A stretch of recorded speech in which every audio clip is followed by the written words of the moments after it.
Welcome back, tech enthusiasts. Today, we're diving into the world of PC cases with a sleek and stylish option from GIM. I'm your host, your name, and this is UK Pro Reviewer, where we bring you the latest and greatest in tech gear.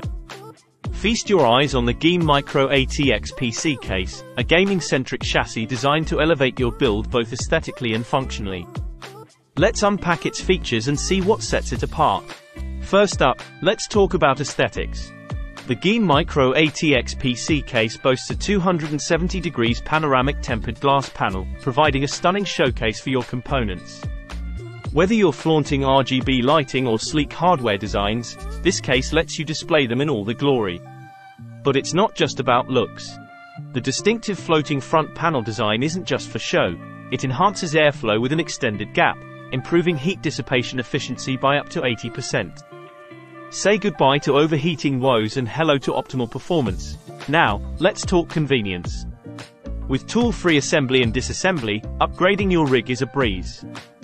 Swap out hardware components on the fly without reaching for your toolbox. It's all about accessibility and ease of use.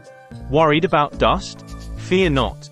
The GIM Micro ATX PC case comes equipped with two magnetic dust filters, one on the top and one on the bottom. Keep your internals clean and pristine, minimizing maintenance time and effort. Need room to grow? This case has you covered. With support for Micro ATX and Mini ATX motherboards, as well as ample space for up to 8x120mm fans or a 240mm liquid cooler, you can customize your setup to suit your needs. And there you have it, folks. The GIM Micro ATX PC case is a powerhouse of style, performance, and convenience. Whether you're a seasoned enthusiast or a budding builder, this case ticks all the boxes. That wraps up today's review. If you found this video helpful, don't forget to like, share, and subscribe for more content. And remember, for all your tech needs, trust UK Pro Reviewer to keep you informed. Until next time, happy building!